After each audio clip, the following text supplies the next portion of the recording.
We welcome the Palestinian ambassador.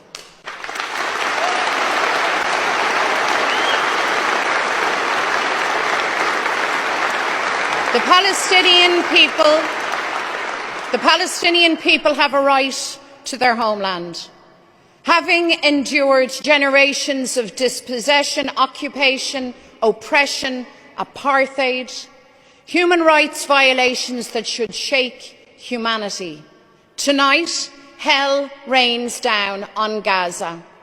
Gaza, the graveyard of children.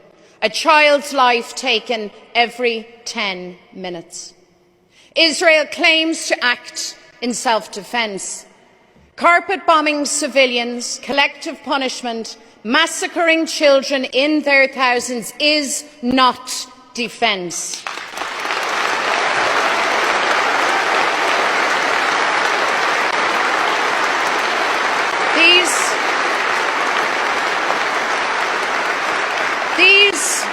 These are not justifiable responses to the horrific attack by Hamas on October the 7th.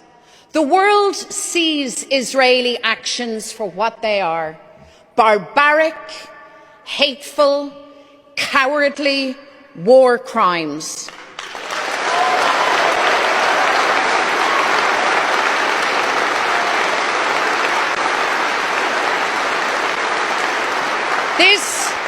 This is a moment of reckoning for world leaders, for the European Union, a test of commitment to human rights, peace, democracy.